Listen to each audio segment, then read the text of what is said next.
Welcome to a special edition of the Dental Economist Show. Today we're going to do things just a little bit differently. We're going to take a look back at some of the insightful conversations that we've had with various guests on this podcast. Listen on to hear Randa Seif, Chief Operating Officer at CaliDental, examine the benefits of adopting a community-centric business strategy. And Robert Halcott, co-founder of Seva Dental Team, discussing ways of creating profitability in a dental business. Christy Casey, CEO and COO of Rock Dental, expands on how to build winning teams, while Ben Walling, CTO at Sage Dental, highlights the challenges and opportunities of implementing technology in the dental industry. John Fidler, founder and CEO of Fidler & Associates, lays out the changing expectations of healthcare professionals as they enter and work within the job market. What's more, listen on to reacquaint yourself with the best of the very best of the interviews we've conducted over the last few months, and carry on learning how to grow your dental business. If you've been curious about the Dental Economist Show, this is a great opportunity to get an overview of some of the most interesting conversations that have taken place thus far. And if you enjoy the podcast, please like, subscribe, and leave us a review. It would mean a lot. Thank you for listening.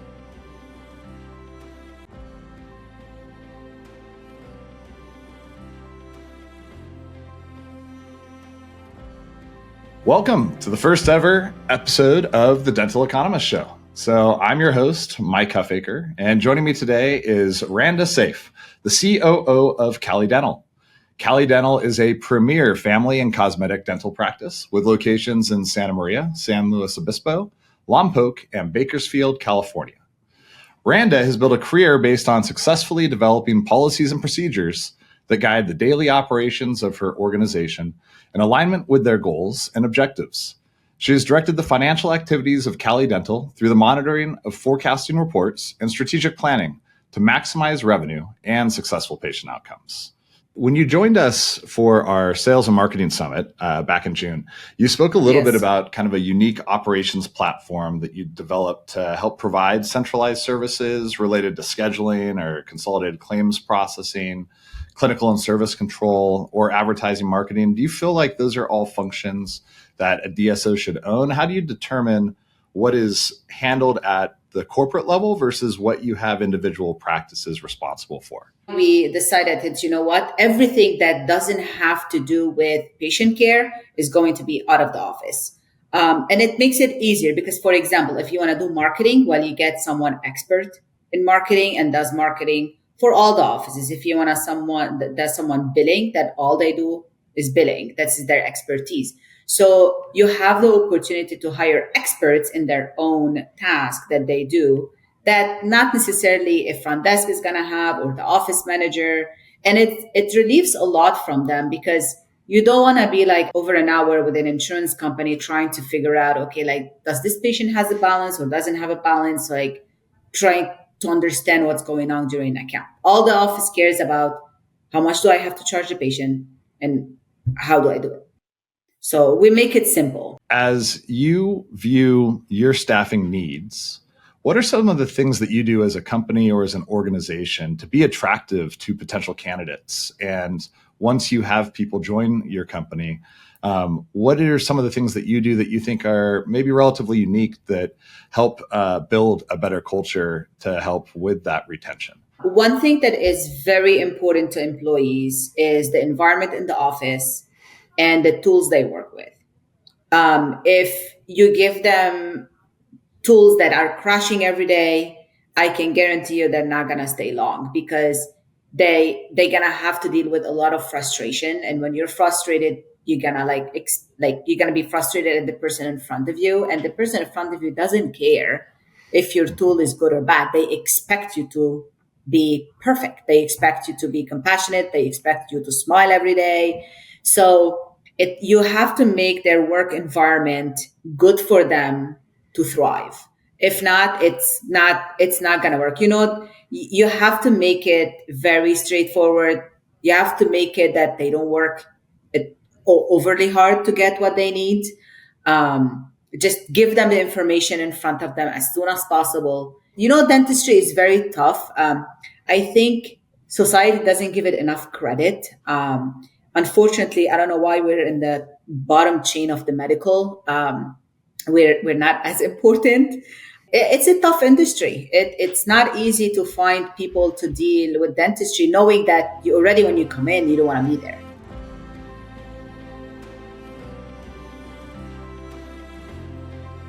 In this episode, I'm joined by Brandon Halcott, a dynamic force in the dental industry.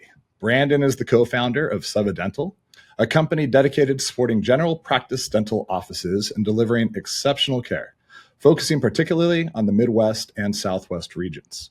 Previously, Brandon built True Family Dental to over 20 practices in the Midwest before transacting the business in a strategic deal with Heartland. So now that you're building a new organization, is there any technology that you're excited about? I mean, there's definitely changes that have taken place over the last couple of years, and AI has really burst onto the scene and become very prevalent.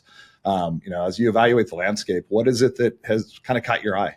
I think the reactivation piece of what patients haven't, like going through one's software and looking from a preventative perspective, who hasn't been in for that cleaning that they should have been in for, and reactivating them with using AI technology from a marketing perspective and other pieces there with text, email, call, those type of things. It's all those pieces that traditionally there were lists that were printed off overdue hygiene appointments, and then the team was going through them. But now there's a lot of technologies. I think efficiency is coming in place a lot more. And then on the equipment side, the scanning capabilities, like that's just really interesting, and not having to do impressions for, there are a lot of patients that suffer through impressions, they're gagging the whole time, and to be able to just avoid that.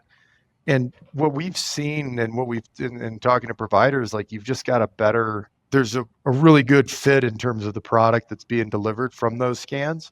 And so then you have less redos and remakes, and so you're more efficient from a chairside delivery perspective there as well. You mentioned people and culture, and one of the things that I've heard you talk about is that we as humans are kind of hardwired to grow and to want to grow and to improve and to get better. And you had mentioned that when you look at your company and when you look at your practices, you're looking to provide opportunities for growth for the folks in your organization. I'm curious what that looks like. I know this is a little bit kind of in the weeds question, but what it actually looks like for the various positions within either a dental practice or the corporate organization and support services for your practices. As you're growing an organization, you're taking those opportunities and making sure that you're looking inside as well as outside to give people the chance to grow. And then, like from a support center perspective, same thing. If someone's in a let's say account receivable or account payable role, and they're continuing to grow and mature and looking for additional opportunities, like that team will be a single person, then it might be two people, and then three, and then someone overseeing that.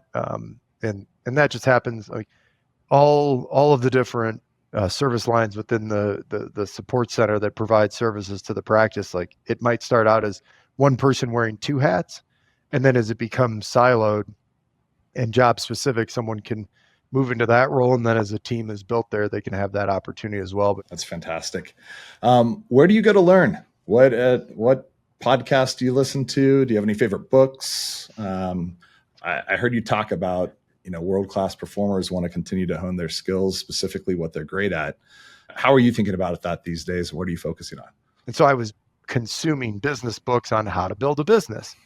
And then, I've gone through a lot of those, and there's always new ones that come up, and I'll continue there. But spending more time right now on the KID program, because I want to do a great job at it. And so how do you do a great job? Well, you go learn as much as you can and try. So I view that as an incredible honor right now, and a really big responsibility that I've got to hopefully succeed at. And it's interesting because 20 years from now, I'll figure out how we did.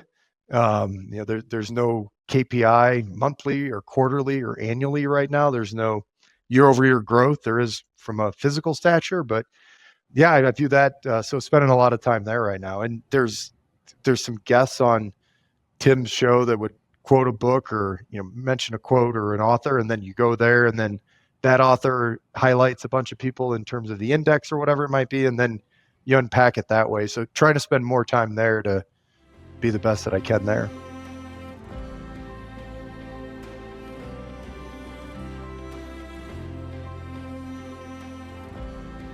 On this episode, I'm joined by Christy Casey, the CEO of Rock Dental Brands, a business whose story has been going since 1936. Under Christy's leadership, Rock recently surpassed the milestone of having over 100 affiliated dental and ortho practices across 5 states, served by their support center, headquartered in Little Rock, Arkansas. Would you say that you prioritize hiring from within? So when you're talking about those really highly specialized trades, I think you've got to go outside and find that talent. But I think it's a really good mix. Now, the other part of that, this is funny because I get asked a lot of questions about what are you doing to hire more women? I'm like, we have the opposite issue because the majority of individuals who work inside dental clinics are women. And if you believe in them, you train them, you lead them, you mentor them, you guide them, you push them, those people step up. So then you find yourself working in a company that's mainly women. And we're looking around saying, I don't have an issue with women. I need to get some more men in here. So it's kind of funny when you watch that happen. When you see that happen, you have a culture of succession planning and development. And I think that's really important. I'm curious, you've managed people for a very long time and you don't run an organization like you do today without having the ability to have hard conversations. Do you have any advice for how to have hard conversations and how you approach those with the folks that you work with? I typically start with, are you ready to hear do you want feedback right now? Because there are times when they're not mentally ready to hear the feedback and you need them to come back to you and say, yeah, I'm ready now. I want to hear it. Because I think that's an important part. We're going to have this conversation. Do you want to have it today or is today not a good day? Typically people are then curious and they want to have it. This is going to sound kind of harsh, but I'm somewhat known for saying I care more about your future than your feelings today. So I want people to know I'm actively invested in them. So when I'm giving them feedback, it's not because I'm trying to be critical of them. It's not because I'm trying to, be very picky on their certain tasks that they've done. It's because I care about them as humans. And so I believe like putting that out on the table that I'm giving this to you because I care about you is very important.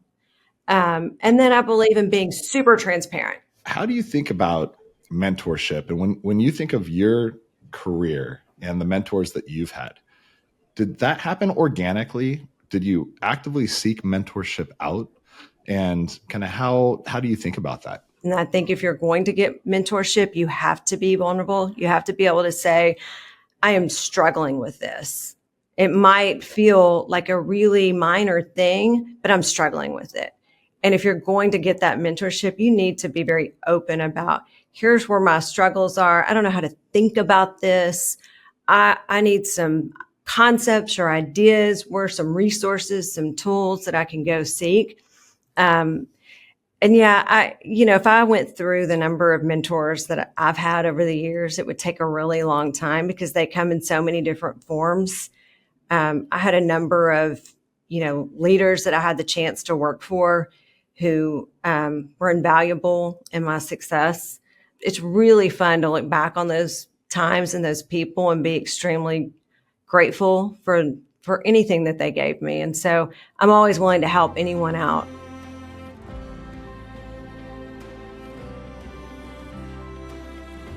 On this episode, we're joined with Ben Walling, the Senior Vice President and Chief Technology Officer at Seva Dental. Ben has over 20 years experience helping organizations transform through innovation. Ben has an incredible background covering software development, information technology, and product management. What, from your perspective, are the essential pieces of software to help that organization, hit the ground running or accelerate growth? What's in the tech stack these days? I think it's become pretty basic to have, your patient engagement, appointment reminders, confirmations, some form of patient self-scheduling, right? The days of expecting patients to call in or you to call the patient they're over. People don't answer the phone. You need to be able to do that over text message. Preferably, the patient can schedule themselves. But I think you've got to manage that patient experience first and get those things in place, because acquiring and retaining patients is very, very important. And then secondarily, you've got to make the staff experience the right one. You're asking the staff to see a lot of patients, to provide high quality experience to the patient. And if you bury them in the computer, they can't provide a good experience because, they're head down, staring at the keyboard, keying some stuff in, the patient's in front of them feeling like they're not being attended to. You made a comment. First time I met you was at the RCM boot camp that Zentist put on. And I think you said something about, practice management's basically like the devil and we don't do really great work. And I know that there's opportunities there. Where do you think that like the software for practice management falls short today? I think both, in terms of the patient experience and the staff experience, right? So then when you look at, well, I've got patient engagement here, I've got online forms here, I've got, reputation management here, and now I've got a clinical application open, I've got 5 browser tabs open trying to manage my workflow. I think we're now at a point where it's important to come back and say, okay, how should these things behave? And what's the right way from the staff experience, from the patient experience to build these in a way that, yes, you can do all of the important things of operating the practice. You can make sure that your clinical charts are correct, your billing is correct and all that, but you're freed up to provide the right experience and you're freed up to do the things that matter. The things that matter aren't usually sitting in front of a keyboard and a mouse. I think that's where it has to start moving. And I think that's where it will start moving because those other companies kind of started taking some of the revenue. And now the practice management companies are going, okay, well, we've got to get better because we don't do these things. And somebody else is coming in and saying, well, they're important. When you release something or come out with something new, how do you measure the success of that? You can measure the effect on collections. You can measure the effect on hours saved, right? As we grow over the last year, we've nearly doubled in the number of offices in 3 years, and our RCM staff isn't any bigger, right? So you can look at metrics and say, hey, these tools and things that we're putting in place are, having cost savings. They are having an effect on actual outcomes that affect patients. You want to estimate their insurance correctly because they think you can, and they expect you to. You can make sure that we're collecting appropriately in those things. So there are things to measure on that side. They're not always obvious and direct, but we do try to ensure that where we're spending time and money is returning value that we expect.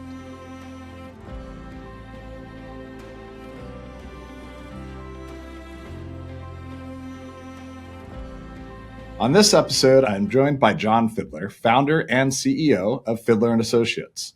Since 2017, they've been proudly offering a nationwide executive search and consulting service in the healthcare industry. John has placed over 200 people throughout the country for DSOs, manufacturers, distributors, you name it. He specializes in hiring, training, and building teams that deliver quality healthcare. A mutual connection of ours, our editor-in-chief here at Planet DDS and a connection facilitator extraordinaire, Beth Gaddis, introduced me to John, and I'm looking forward to hearing his insights on the dental industry, hiring market, and where he sees things going in 2024. What can and cannot be trained in terms of hard and soft skills? I think where we kind of see like intrinsically, you can't really teach it. It's kind of, we call it the want to, and it's kind of those soft skills of, do they want to get better? Do they want to be there? Do they want to treat people right? You can read leadership books and you can do all these things, but do they want to be a leader? Do they? And so I think a lot of it kind of, hovers around that want to in the middle. And so when you dig deep into candidates, is it something that they feel like that's what they want to do? Just because they were a great regional manager does not mean they're going to be a great director of operations or a direct, and so there's kind of that ceiling. Do they want to do that? And so I think as a group and as an executive search firm, try to dig in to find out what that want to is, and then, kind of leverage that of giving them the opportunity. So When you're talking about the want to, I actually find this really interesting, and it's something that resonates a lot with what we look for in our business as well when we're hiring new folks to come and join the team. How do you qualify and get an understanding of what the want to is and whether or not that motivation actually exists? First thing is you ask, right? And so, what do you want to do? What's the plan? And that's where I think kind of people start giving you insights into it. And, I think the art part of it is, when you're talking to somebody, you just kind of feel it, like you just feel like they're being truthful. There's a passion there. And I think if you just kind of ask questions up front, and I feel like I'm doing a lot of talking on the podcast, but that's the point here. If you just ask questions, people start to reveal themselves. And again, that's all part of the process. And so, we'll have folks that kind of, on the initial interview or initial call, they'll kind of tell us some things, and, we kind of pick things up, and then, we'll give them a little bit of homework on it, or we'll give them a little bit. And it's, if it takes them 4, 5, 6 days to kind of come back to it, maybe they're just kind of telling you what you want to hear. What are some of the biggest mistakes that can be guaranteed to push employees away or drive talent away from your organization that you've seen groups make? I think folks now want to come in and have a little bit of freedom and kind of make that role themselves a little bit, which, makes sense. Some people are very, very strong at certain aspects of that role and may not be the same as the person there ahead of time or, fit directly into this box. And I think there's just different paths to be successful. Thanks for tuning in, Dental Economist. We've just wrapped up a fantastic journey through the highlights of the podcast so far. I hope you enjoyed revisiting the conversations with the likes of Randa Seif, Brandon Halcott, and Christy Casey, and found them as illuminating as I did. If you missed any of these episodes the first time around, now's the perfect chance to dive deeper into each expert's advice. We've linked all the full episodes below in the description. Remember to subscribe to our podcast and turn on notifications so you never miss an episode. And if you enjoy the podcast, please leave a review or give us a star rating. We'd really appreciate it. If you have any questions or topics you'd like to explore, don't hesitate to reach out to me. I would love to hear your feedback as well as suggestions for future guests. The Dental Economist Show is brought to you by Planet DDS, home of Dental OS. To find out more about cloud-based software by Planet DDS and how it unleashes dentists and their staff to focus on patient care, visit www.planetdds.com. Stay tuned for upcoming episodes by following wherever you listen to podcasts, and thank you for listening.